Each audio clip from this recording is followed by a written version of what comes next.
దర్శనం చేసుకొని టోకెన్ ఉన్న భక్తులకి ఉచితంగా ఒక లడ్డు వస్తుంది.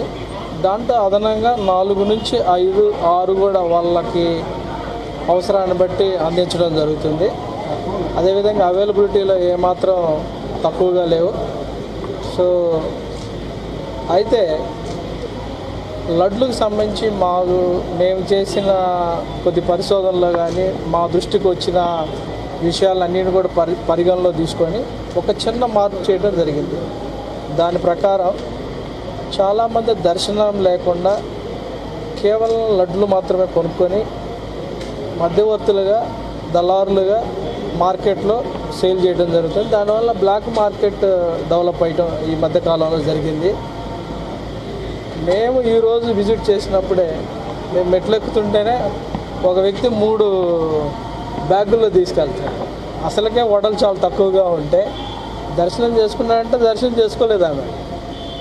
సో ఇవన్నిటిని మేము ఆల్రెడీ ఈరోజు చూడంగా మాకు ఆ దృష్టికి వచ్చింది. ఆల్రెడీ మా దృష్టికి చాలాసార్లు ఇది వచ్చింది. వచ్చిన తర్వాత అన్ని విషయాలను పరిగణలో తీసుకొని దర్శనం లేని వాళ్ళకి దర్శనం చేసుకోకుండా కేవలం లడ్లు మాత్రమే కొనుక్కొని మార్కెట్లో విక్రయించే వాళ్ళకి మాత్రం ఆధార్ తీసుకొని 2 లడ్లు మాత్రం విక్రయించడం జరుగుతుంది.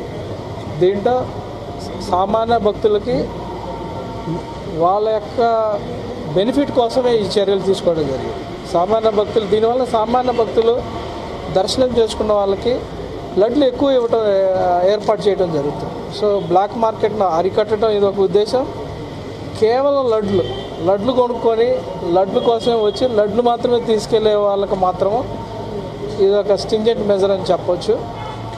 బ్రాడ్గా ఓవరాల్గా ఇది భక్తులకి టీటీడీలో ఓవరాల్ అడ్మినిస్ట్రేషన్ కూడా మంచి కన్వీనియంట్ డెసిషన్ అని ఆల్రెడీ చాలామంది అప్రిషియేట్ కూడా జరిగింది. కొన్ని ఛానల్లో అలా చేశారు, ఇంకొక ఛానల్లో వేరే రకంగా చెప్పారు. బట్ పాలసీలు ఎక్కడ ఏం చేంజ్, పాలసీ అలానే ఉంది. కేవలం దర్శనం లేని వాళ్ళు మాత్రమే ఒక ఆధార్ను తీసుకొని 2 లడ్లు ఇవ్వడం జరుగుతుంది. ఇది ఒక్కటే చేంజ్. మీరు అందరూ సహకరించాలి. ఫ్యాక్ట్లు మాత్రం, నిజాలు మాత్రమే మీరు కొంచెం ప్రచారం చేస్తే అందరికి కూడా ఉపయోగకరంగా ఉంటుందని ఆశిస్తున్నాము. అందరికీ నమస్కారం.